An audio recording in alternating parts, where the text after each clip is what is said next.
And we're on. Let's give it one last minute, but thank you.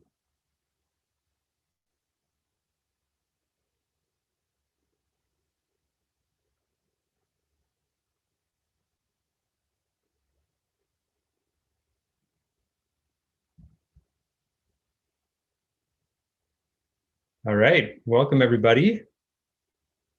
It's a beautiful day outside in Boston. I am keenly aware that I'm competing with, 65-degree and sunny weather in March here. The last snow piles are disappearing in my neighborhood. But if there's one thing that'll pull me inside on a day like today, it's the Lyapunov functions. No, I'm just kidding. No, but I do think there's some really good stuff to talk through today. I got some really good questions on Piazza. And I had a few points that I wanted to sort of hopefully complement the lectures with. So let's do it. I recommended, of course, you can find my slides.com if you're so inclined, but I'm going to use the nicer whiteboarding app here today. And the slides.com won't add as much today. So if you just stick with me on Zoom, that's awesome. Okay. Just as an aside, some people have been asking lots of questions. Some people have said things are moving fast in the mini lectures, or it's hard to pipe up and ask questions. Another option that is available to you is just pick one of the TAs, fire a question to them, and they will interrupt me and ask questions. Right, so that's also available. We realize that could be another way to just hopefully open up all the question asking. Okay, so let me just on one slide kind of say the biggest ideas from the lecture. And I know there were a lot of details, but I really think at a high level, there's only a couple big things going on, okay? The Lyapunov functions we've talked about first in the case of proving global stability, super valuable. We will talk about what it means to just find regions of attraction in the next lecture for next Tuesday. Okay, and the conditions are roughly, you want to find some energy-like function, we've been calling it V, it's our Lyapunov function. When I write that, the funny greater than, it's called suck, S-U-C-C in LaTeX, right? That's the positive definite function V. And I say that V dot is negative definite. Now the V dot could be negative semi-definite, strictly negative definite, and all those variations are there, and we can talk through any of them. I saw one question come on Piazza just a minute ago about that, which we can certainly talk through that kind of stuff. Those variations do matter. They will change the code that you will write. And that was another good question we had about what happens when you change some of those things and the pendulum can still find mechanical energy. We'll talk through that. Okay, those differences do matter. Roughly, if you have less than or equal to 0, that's enough to show that a set or any sub-level set of V is invariant, okay? Which means, basically as long as V dot is always less than or equal to 0, that means I won't go out of some set. And that's good for showing stability in the sense of Lyapunov. Going less than 0 is about converging to the origin asymptotically, and going less than at some rate can give you, for instance, exponential stability. And then there was the trick we talked about where sometimes when you have less than or equal to 0, you can still get asymptotic stability if you invoke some extra machinery. Okay. I think those differences are something you just chew on, and you have to, I think we can, I'll answer any questions, but I think those are kind of, think about those yourself to make sure you get them. Okay, the linear systems case is not where we want to be ultimately, but it's a super important launching point for the more general case. Okay, so for linear systems, we said for Lyapunov analysis, we're talking about the closed loop system. So we've already closed the feedback loop. If there is one, we just have x dot equals ax. That's all there is. We look at a quadratic Lyapunov function, x transpose px, for instance, and we want that to be positive definite, right? And the Lyapunov conditions give us that if I want to write the derivative of that, I get this condition, which is just PA plus A transpose P has got to be negative definite. Okay, so that was a little bit of algebra. It's in the notes, but that's important. Okay, the x's disappear because for matrices, the matrices inside this quadratic form being negative definite is equivalent to the function being negative definite. So it's for all x is the statement, and that's exactly the statement for a negative definite matrix. And the amazing thing, I mean, this has been known for a long time. The amazing thing is that you just take that idea and add sort of the, if you're a machine learning person, it's kind of the kernel trick, or this has come up in over and over in fields, different fields, and you can actually do a lot of nonlinear Lyapunov analysis by just looking over functions of x. Okay, so for nonlinear systems, if I have x dot equals f of x, and now v of x is some preordained basis functions. We tend to call them m of x because in polynomials, they're monomials, okay? But otherwise, it's almost identical to the statement above, right? I've got a nonlinear Lyapunov function now. M of x can be, arbitrary monomials potentially.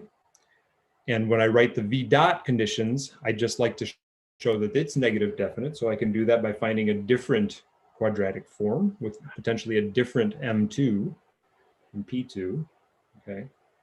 And if I can show that the derivative conditions of V dot match this second form, then I've done exactly the same as I did in the top step. What is the distinct difference between a monomial and a polynomial? Awesome. So a monomial is, if you write out a polynomial, the monomial is one term. So it's no addition. It's just like x squared, y squared, x squared, y to the third, whatever. All those, you batch all of those up, multiplication of the different variables and a coefficient. That's a monomial. A polynomial has a sum of monomials. Okay. You could put. So the fact that you're doing M transpose times some matrix times M, that matrix is the coefficients that connect all the monomials. Exactly. I get it. Well, thank you. So this is true regardless of what I stick in M, that if I have a positive definite matrix and I put it in this form, then I've only made positive combinations of functions. In the special case where it's monomials and these things build up polynomials, then I have some extra machinery at hand. Basically, I even wrote that next, I think. Yeah, so for sums of squares is a special case where for polynomial optimization, when f of x and m of x are polynomial, then when I take v dot, everything stays polynomial because I've got partial v partial x, which is still a polynomial. I multiply it by f of x, it's still a polynomial. Everything stays polynomial, okay? And the special thing that happens there is that we know how to pick M2, and we know how to make those equations match. That's a super complicated thing, or like it's not complicated, but it's a super hard thing to get your head around the first time. So I'm saying it in recap mode, but I'm happy to stop and say it more slowly if that's helpful. That would be great. Okay, let me do that. Okay, so if I have f of x is polynomial,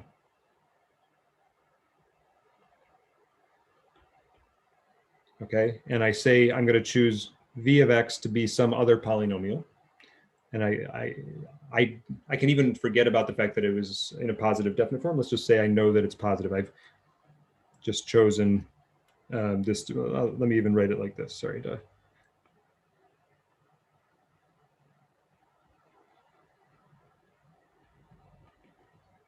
Then v dot of x is partial v partial x f of x. If this is also the derivative with respect to one of the variables of a polynomial stays polynomial.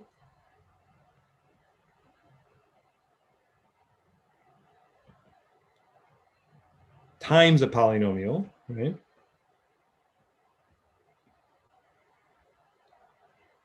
This thing is still polynomial, right?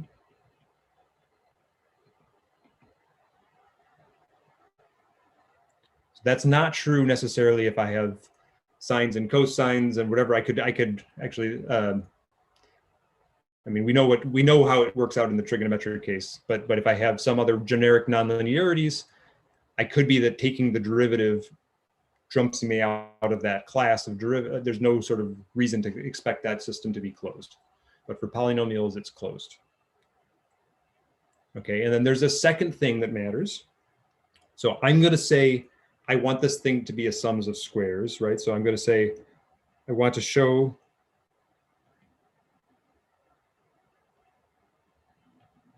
that for all x, v dot of x is less than 0. Let's say less than or equal to 0. A sufficient condition to show is to be able to write that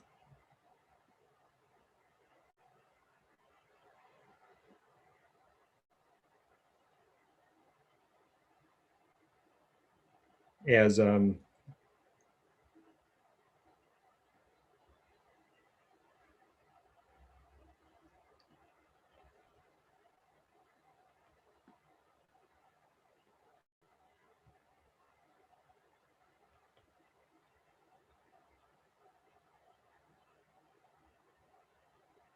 right? So I can prove that this function that I'm getting out is some negative function if I can find some decomposition like this. Okay, so in software, I would build up a v dot of x, and I would write this as a constraint just to say is sums of squares. So I would say new sums of squares polynomial v dot of x. And then the way that I make sure that it satisfies this condition is I'm actually introducing variables. So I'm going to say, let's say, find me a p subject to p being greater than 0, m transpose x, p m mx equals whatever my mess of terms I'm getting out here. This thing might be, ml squared theta dot squared plus whatever. It could be all kinds of terms, right, inside here. But what I want to do is make sure that those two are equal. For the case of polynomials, I can do that. If I have 1 plus 2x squared equals a plus b plus cx plus d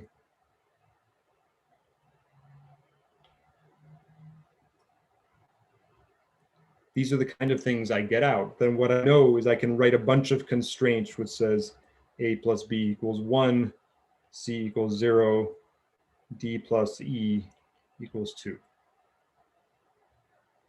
So there's two things that happen. One is me introducing new decision variables so that I can write something as sums of squares.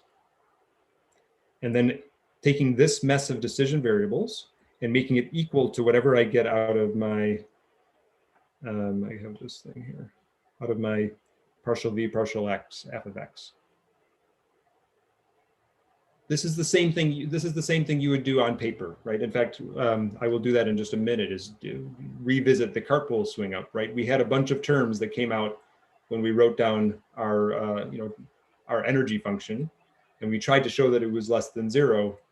So we tried to find a way to multiply it through and get everything to be strictly negative. In our sufficiency condition, you have a negative sign in the equation, and then you make p positive definite. Would it be the same if we got rid of that negative sign and made p negative definite? Yep. Is there a reason why you choose this formulation? The software we write, is sums of squares. It's just kind of it's easier to and we talk about positive definite matrices. Yeah, it just makes the API. We made an API choice, and the mathematicians somehow, we all kind of agreed. Let's talk about positive definite matrices, and we'll be willing to put a negative sign before we pass it in. Sounds good. Thank you. No, it's great. So what you wrote at the bottom, a plus b equals 1, c equals 0, are those the coefficients in P that you're solving for? Yes, exactly. Right. Okay. So I could have written this. I could have also, in fact, the way that it looks up here would be something like 1x. Yeah, so this is P. Right. So when I multiply this out, I actually get what? P11. This was just an example, right? I get P11 plus P12. We typically make sure that this is, we define it to be symmetric. So P1, let's say 2P12 times x plus P22 x squared, right? So exactly. So I get equations for the coefficients of P that have to match whatever function I'm trying to make is positive, prove is positive definite. And what was the problem if you had one of the terms be x cosine x or something like that? You actually can do it. Okay, a lot of the software tools don't. It's just that you have to be able to apply the arbitrary rules of trigonometric substitution in order to make sure you can say if you say two trigonometric functions are equivalent. For polynomials, it's easy. You just check all the terms that have the same elements in it, and the coefficients have to match.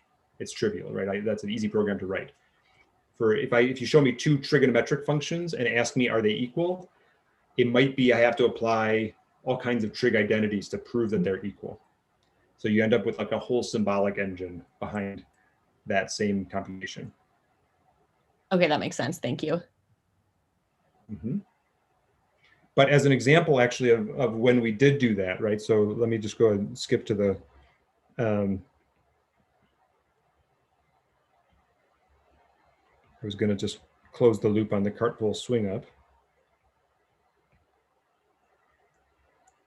If you remember, we used partial feedback linearization to basically remove the dynamics of the cart and apply some weird dynamic. We've just studied the dynamics of the pendulum under this controller that went through partial feedback linearization.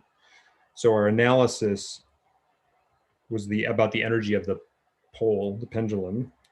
So we had this energy function that was theta dot squared. I'll just write down what we had written last.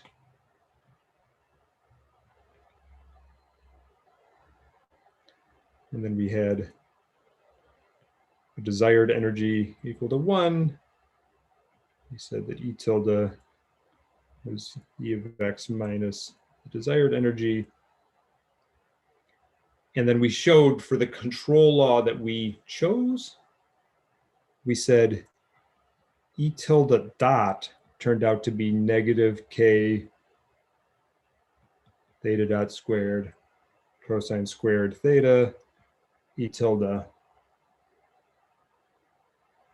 where k was some positive constant we had chosen. That was like, we chose some weird controller, it made all the terms cancel, and we ended up having this kind of thing, which looked like, if you think of this as being a dynamical system in E, it looks like a linear, or a dynamical system that's going to go to the origin. And we said this is success. Okay, but I think the way to see that really is via a Lyapunov analysis.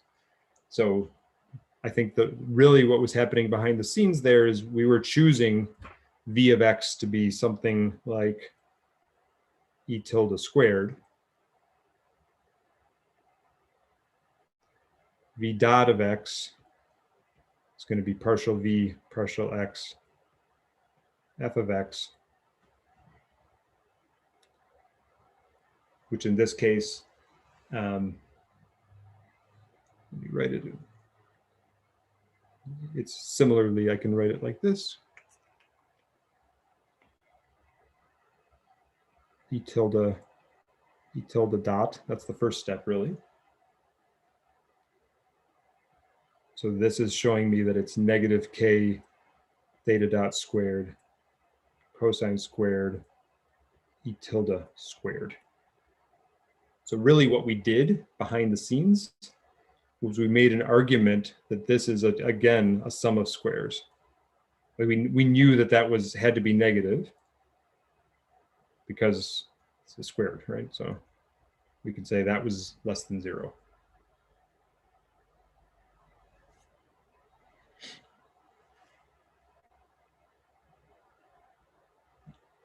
I feel like I did too much there. So ask questions. How can I help? The property of the squares that we're using here is that like they're strictly non-negative. I think that holds for like quartic functions or something like that too. Is it just that we're worse at like matching polynomials if we were to do sum of quartics or something like that? In fact, we are effectively including quartics and the like in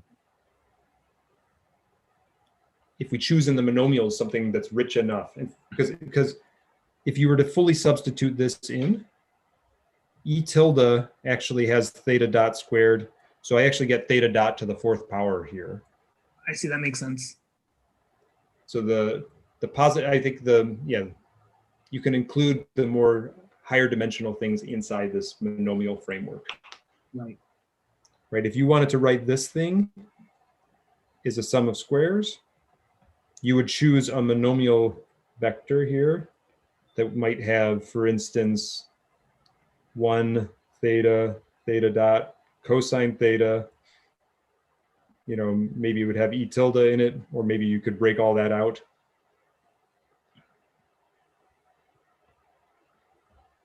Okay, and you could do something like that too. Again, the only trick is that in order to put the constraints on P, you have to be able to do the equivalent of coefficient matching on trigonometrics.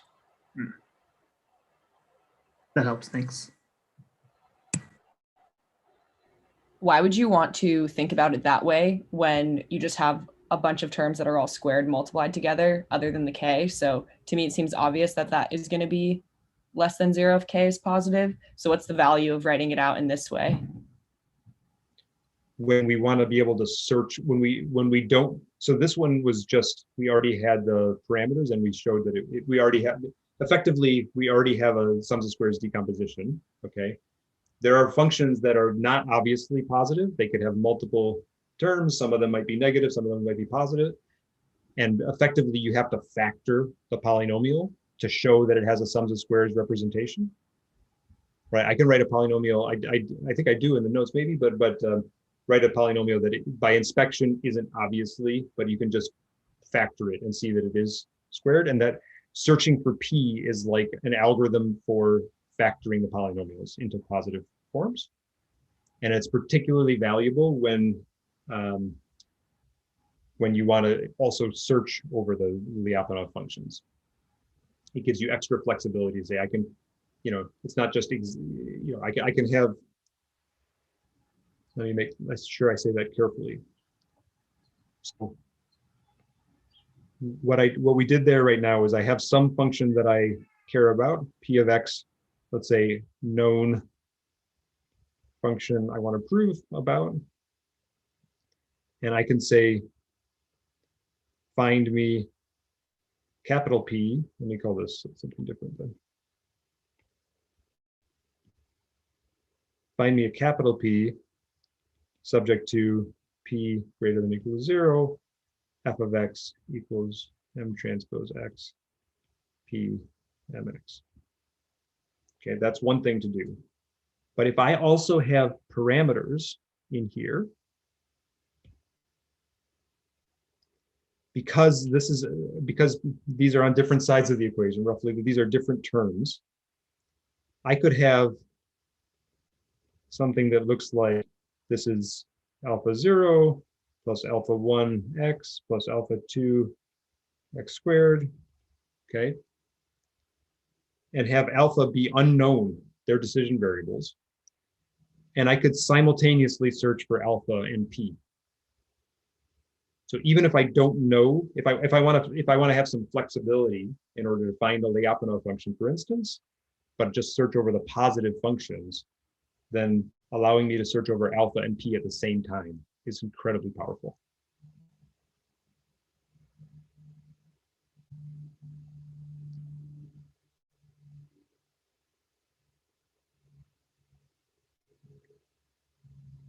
We're going to go more than a half hour today, but this is awesome. Okay, yeah.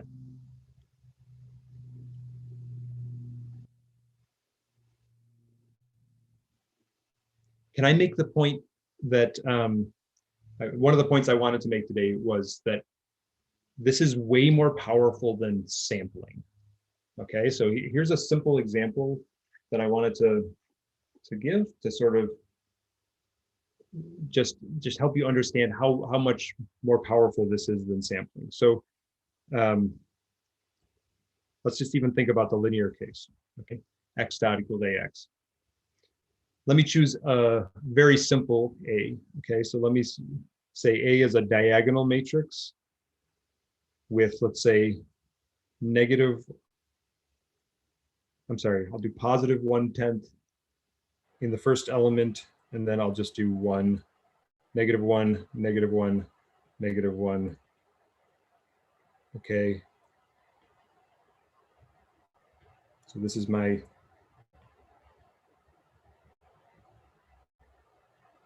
yeah, that's what I want. So right, it's 1/10 here, and then just negative 1, negative 1, negative 1, negative 1, negative 1. Okay, and zeros everywhere else. So you should think of this as actually just a bunch of independent linear systems. This is the simplest example, just a toy, okay? I'm actually got a bunch of linear systems. All of them are individually stable. They're just trivially going to the origin, and there's one of them that is unstable. Okay, so you might think, well, I can write down my Lyapunov conditions. I have let's just say I want to guess V of x is 1/2 x transpose x. Okay.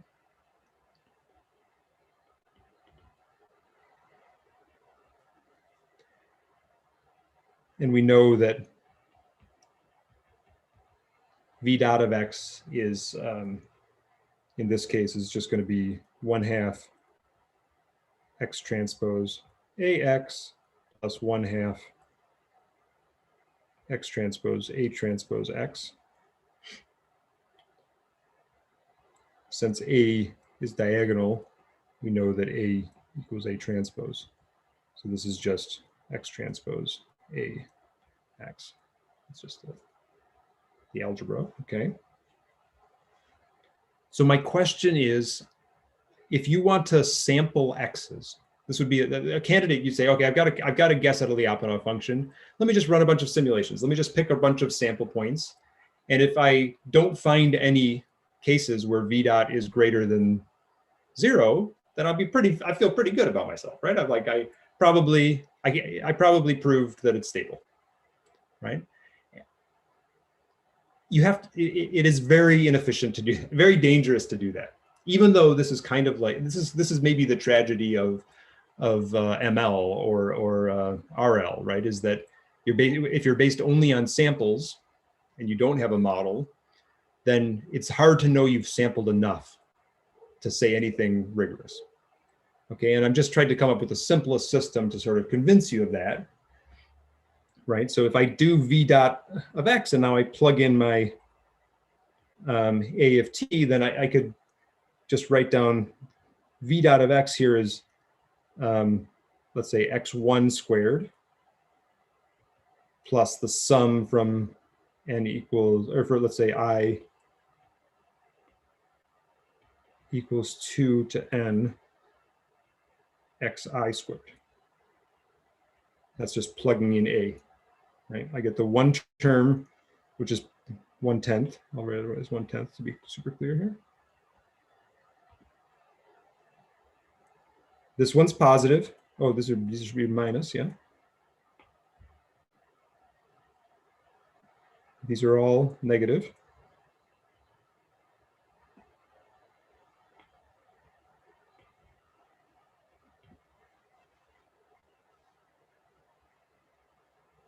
But these are really negative, right? The problem with this system is that these are very negative. This one's only a little bit positive. Every trajectory you execute on this system is going to go unstable. It's not like sometimes it's good, sometimes it's not, right? Even in 2 dimensions, if I have x1 and x2, right? My x2 variables are going to go towards the origin, but my x1 is just always going to slowly go. So all my orbits are going to look like this, and it's right. It's just an unstable system always. Every trajectory you run will go off to infinity. But if you pick a random x, even in 2D, if you pick a random x, v dot will probably be less than 0. Right? Because in order for it to be positive, I would have to have, like, basically, what is the probability that 1/10 x1 squared is greater than the sum of all of the other n's, I, 2 to n. It's very small, right? For this number, depending on how you sample, but if let's say I sample x from some normal distribution, okay, the chance of happening to pick something very far along, I mean, the cases that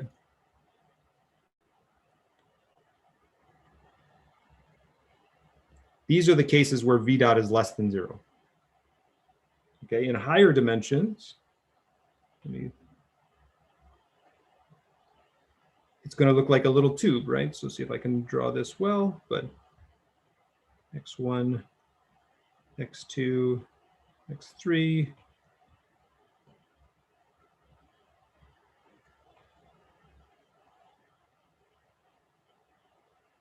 It's a cone, so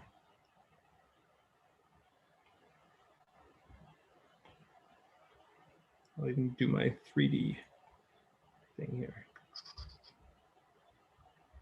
Okay, it's a little tube. That little tube, I can make it arbitrarily small. If I chose 1/10, if I chose it to be 1/100th, whatever, I can make it as small as you want, but it doesn't matter, even at 1/10. As as n gets bigger, as n gets large, this just gets bigger and bigger and bigger, and this stays the same, right? So the chance in high dimensions of happening to sample in this one point to give me a v dot that's greater than 0 is vanishingly small. Yet every trajectory that you execute on this system is going to blow up. Every single one. There's not like there's some basins of attraction or whatever. Every single one, it'll always blow up. But if you just look at individual sample points, you could easily convince yourself, with very high probability, you would convince yourself that the system is stable if you just did samples. Yikes, right? I mean, this is a linear case, right? Of course, you can come up with nonlinear cases that are even more terrible, I guess. So the ability to say for all x, right? The ability to find this positive definite matrix, which really says for all x, this thing is really, I promise, it's less than 0, is, I think its value really, really shows up as you get to higher dimensions. It's a very big difference in my mind. Now, you could argue in the real world, maybe we don't have perfect models and we only have data to start with. And so our model might be only as good as our data, right? So we proved something, absolute about a model, but that model was still based on a finite amount of data, and which is kind of like sampling. And I'd say that's true, but robust control really adds a bunch of tools to think about that. You can have confidence bounds on your model. You can still show that things are stable. It doesn't, I mean, at some point you're making some assumptions that you've got enough data and you put uncertainty bounds and everything, but there's a very powerful toolkit to establish confidence. Sampling alone is a relatively weak version. if you were serious about doing sampling to try to find v dot less than 0, what you might do is sample a random point and then locally try to optimize to find, given that random point, run gradient descent for a while, let's say, and try to find the local point that says it's got the biggest v dot. That would give you a much more robust algorithm. We could still defeat it.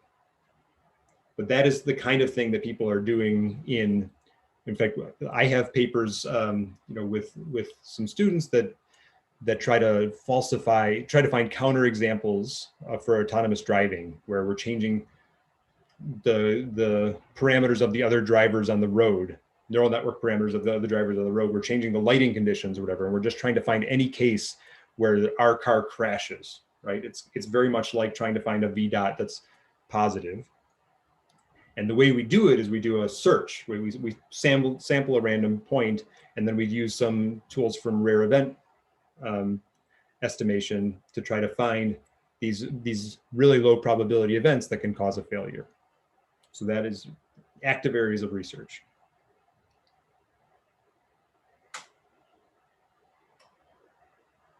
Is that entire system differentiable? The cars are not differentiable. No. Right?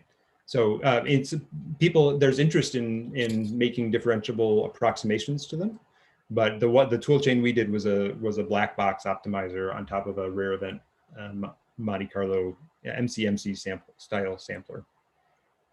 Yeah. The neural network other agents could be differentiable, but the simulator tends not to be, especially because it's got a renderer in the middle that tries to simulate the cameras. So even if your perception system is a neural network, I think as soon as you've tried to put it through a renderer, people talk about differentiable rendering. We've done some good work at MIT on differentiable rendering. It's still hard.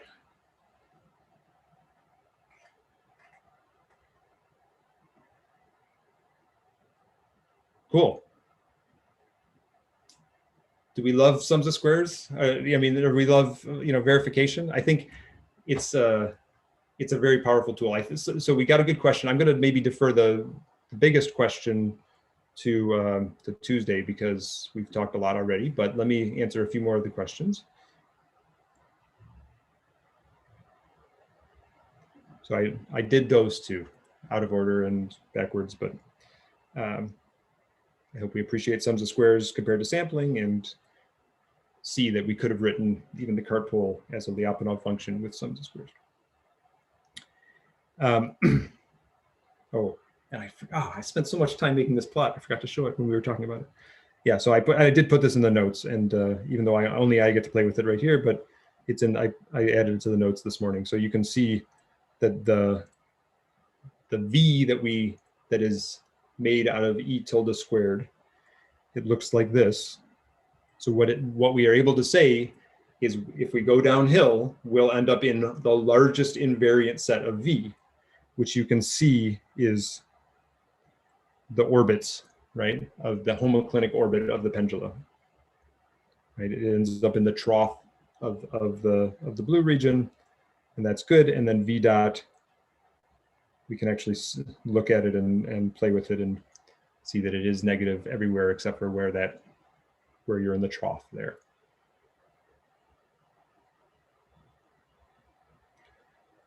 Okay. There were two big questions this morning on the thread. The second one was about control design. Maybe I'll defer that one because it's a big topic, but I will definitely talk about that on Tuesday. The first one was even just understanding this global stability of the pendulum example, which I think we do have the tools to talk about. I've copied the code over from Colab here just so I can show you. And the question was roughly, so I guess, Nicholas, you're here, right? I think so. If you want to ask any questions, please speak up. But there was a good question about if I start taking away some of these terms, setting degree of L equal to 0 or 1 instead of 2, all these things can change. Degree of V, we were changing some of these parameters, and some surprising things were happening. Okay. So let's just read this. line 51. I guess I can't highlight what I'm doing here without it transitioning. So I'm just going to say line 51 here. What I'm reading here is almost v dot is negative v dot is sums of squares. Okay, but we added a couple extra terms. The first one is a Lagrange multiplier times s squared plus c squared equals 1, basically. And the second one was something to leave out another point, the other point at the upright. Okay, so one part of the question was if I take away the sine squared plus cosine squared equals 1, sometimes it still worked, sometimes it didn't still work. Okay, shouldn't it be? And it seemed like there was something broken where if I add this constraint, shouldn't that make the problem harder to solve? And this is a super important point. This is not a constraint in that sense. In fact, if we're adding Lagrange multipliers in this case, the way you should think about it is that this is actually making the problem easier to solve, not harder. So let me say that carefully.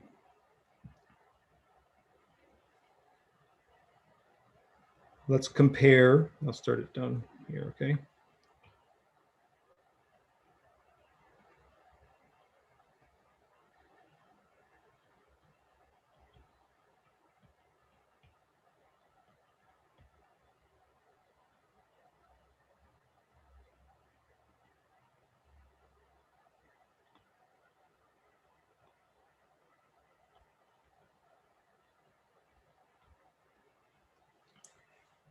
In this case, so L is also a polynomial and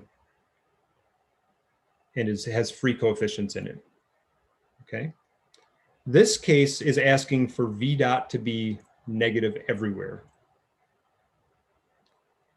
This case is saying v dot only has to be negative when sine squared plus cosine squared equals 1. The way to understand that is certainly when L is 0, okay, then this thing has to be, sorry, when this thing is 0, so sine squared plus cosine squared equals 1, then this term disappears, and I have this condition. When this is not 0, L is allowed to add arbitrary positivity to my function to make it easier for v dot to meet the sum of squares conditions. Okay, so in fact, I only expect v dot, when I've written v dot in terms of sine and cosine and whatever, I only expect to definitely be able to prove that it's stable when sine squared plus cosine squared equals 1. I was actually surprised in your note to say that you took that away and you were able to still find mechanical energy. That's cool. That's a neat observation. But that's actually asking it to solve a harder problem where you haven't even told it that S and C are related in any way. This one is saying, I'm going to give you more information. In fact, you only have to satisfy this condition when S squared plus C squared equals 1, because when S squared plus C squared is not equal to 1, I can solve for parameters which make it more and more positive, easier to solve. On the right equation, should it be negative v dot? Thank you.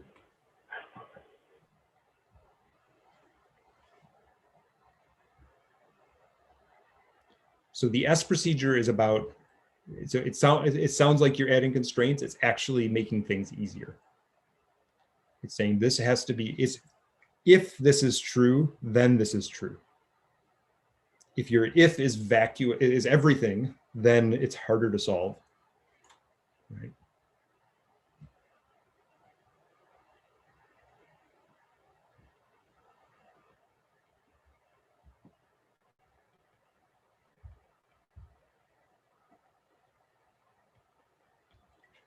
There was a second part of the question, which was changing the degree of this.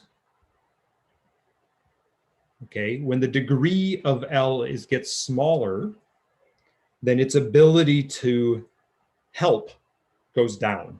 Okay, so when I think the nominal degree of V was 2, and you said you changed it to 1, and the problem stopped being able to solve. Sorry, I gotta autofocus, help my autofocus here. There we go, okay. So that is true. If the degree of L goes down, then its ability to help, to combat anything that is not sums of squares in V dot goes down. So in general, as you increase the degree of the Lagrange multipliers, you'd expect the problem to get more likely to be feasible, but it could also get numerically worse. So there is some point where you make that too big and you'll start, your sums of square, your solver will run into numerical issues. Okay, but in general, as the degree of this goes higher, you would expect the problem to become feasible, if it's possible. And if you make it too small, it could be a proof exists, but you haven't given me enough horsepower to find it. I think that is all consistent with everything, every case you hit. The surprise for me in your question was just to say that if I remove this entirely, that it still finds mechanical energy, which is just, that's kind of, wow, that didn't have to be true. It happens to be, it's not inconsistent for it to be true, but there's no reason to expect to be able to find a polynomial that satisfies that without knowing about S and C.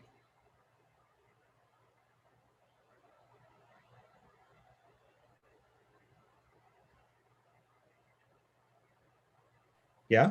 I have a quick question about locally stable. Okay. Is it, if you have like an analytic system and you want to show that it's stable at some point, is it enough just to take directional derivatives in the, Yes. and then just, okay. So well, let's be careful. Okay, so the local linearization around some fixed point. So first you have to show, if you have some arbitrary system, okay, and you found a fixed point, stability won't make sense locally unless you're at a fixed point. If you then take the gradients around that, so you linearize the system, if that system is strictly stable, if the you can have a positive quadratic function, or if the eigenvalues are all less than 0, then it's sufficient. The linearization is sufficient to say something about local stability. You can have a system that is locally stable, that has an eigenvalue in its linearization that is 0. So it looks like it's neutrally, the linearization is not enough to prove local stability, and a nonlinear analysis can still show that it's locally stable. But if the linear analysis says it's stable, then you're good. It won't lie to you. If the linear analysis says, I don't know, it might be stable, it might not be stable, you could still bring in some nonlinear tools to add to local stability. And then the second half of the chapter is about regional stability, which is what we'll talk a lot about on Tuesday. Did that answer the question?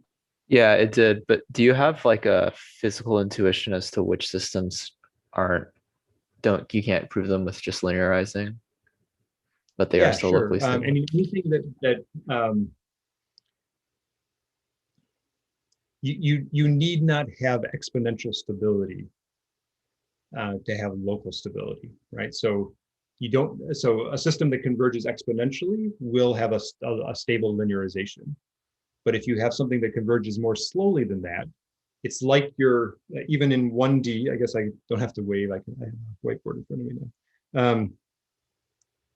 If I were to remember our initial like X versus X dot plots, and we were doing fixed points and saying, okay, so if I have a system that has, if I have a different curve that, for instance, went like this, or anything where its tangent is 0, okay, that would be something that the linearization just says, my linearization is 0. I don't know what's going to happen. This one, I chose that one badly. That one's not going to be, I have to do a, let's see. So I want it to be, if I had a curve that came down like this and went like that, right? So this one goes this way, this one goes this way. The system is locally stable, but if the slope is 0 when it touches, then the linearization won't tell you that. Gotcha. And that is generally true of anything that has slower than exponential convergence, which definitely things have. Also, the linearization requires you to be at a place where the gradients are defined. So if you're on the verge, in fact, another case that it fails, a practical case where it fails in our world, in the walking robot world is, well, if you're a walking robot. So if your feet are on the ground and you're standing here and you say, am I stable? Because you're actually on the cusp of a discontinuity, if my foot were to come off the ground, my gradients would not be differentiable there. So actually, you have to do different machinery just to prove that standing still is a fixed point, unless you assume my feet are welded to the ground. I guess what I was saying is like if you take the directional derivative away from the point, it still feels like you should be able to, I guess intuitively, like you can't, you only have to do that in each direction, and then as long as you're not going to leave that point in any direction, it should be locally stable.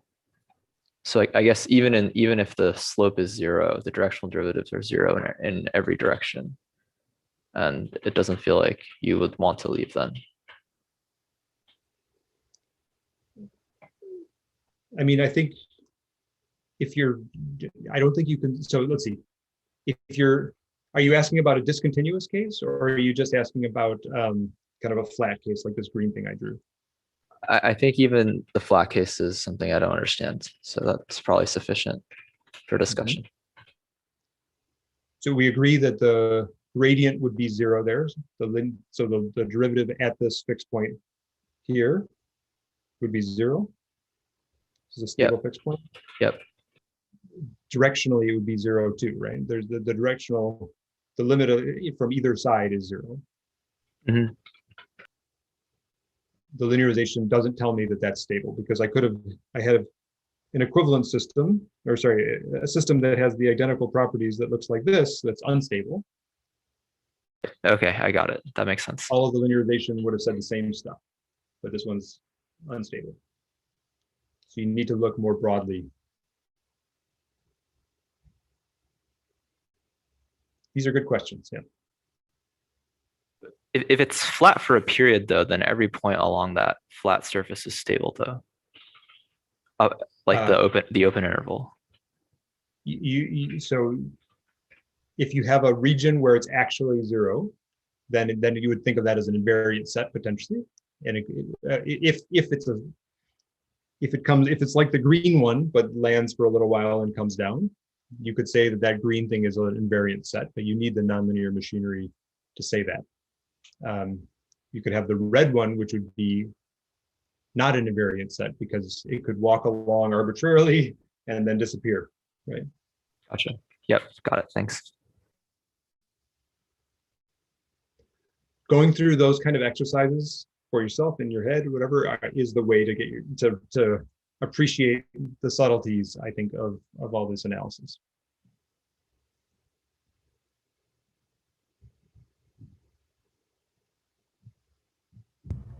I have a question.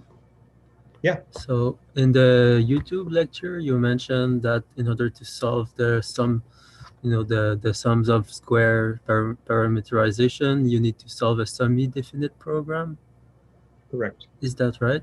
Okay. So how does that fit within the realm of linear program, quadratic program, nonlinear program? Where does that fit? There's a hierarchy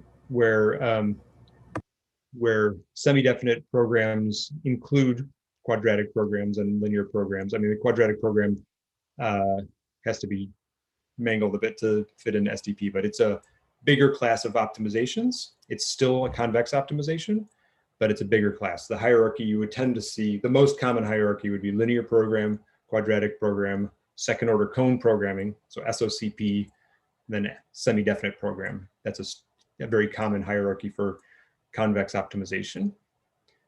And as you go up that hierarchy, the solvers become less powerful. They are still, the math all works. You can write a solver, but the problems are just geometrically harder. And so we don't have, like the linear programming solvers have extremely good front ends. Before you even hand it to solver. There's simple algorithms that will take away any variable that would trivially be set to 0. Don't make the solver think about that, and it will take numbers that would have been, you know, a million, or well, let's say million's not a big number anymore. Like 10 to the 10, you know, and 10 to the minus 10. If you have both of those in your optimization, you could maybe rescale your variables and make it as something that's all in, you know, a similar range of real values, and that's a better thing to hand to the solver.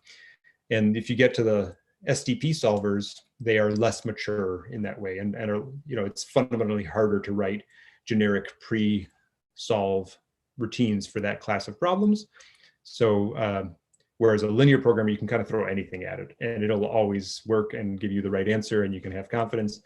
With a semi-definite program, you can ask it a fair question, but it might say, yeah, I ran into problems.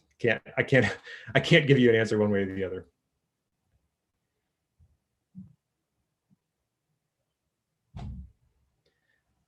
Okay, I have a question, and apologies if you already went over this, but are there other use cases for Lyapunov functions that maybe we'll go over later, whereby you might want to,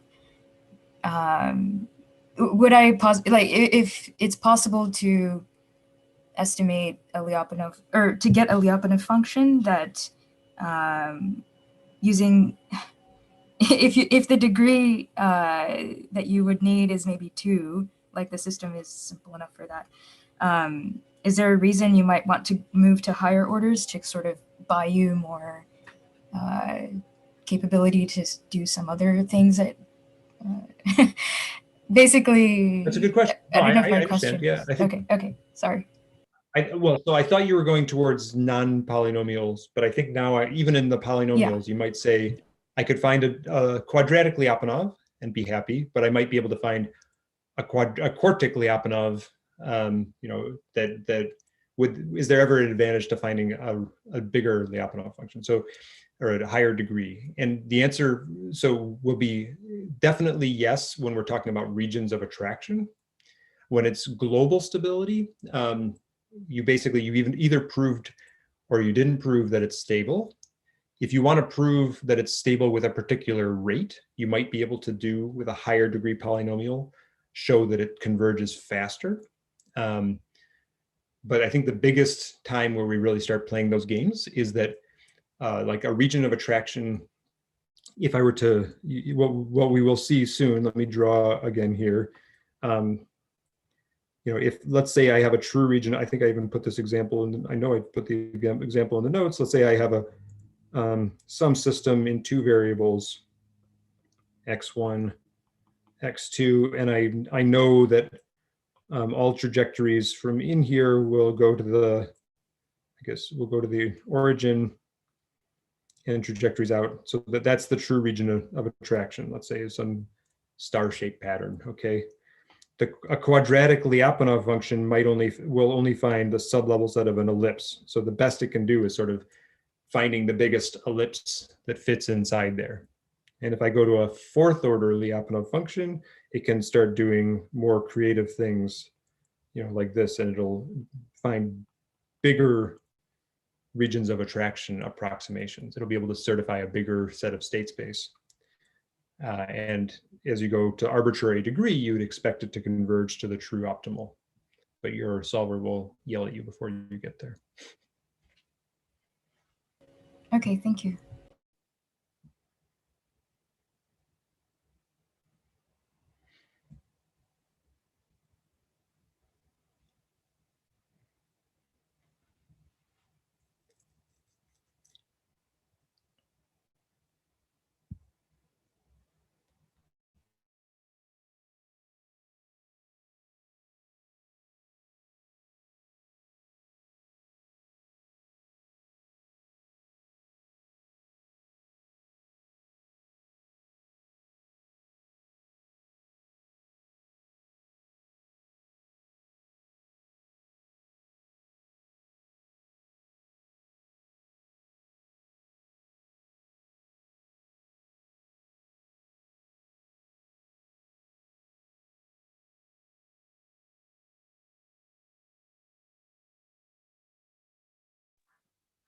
Did we freeze?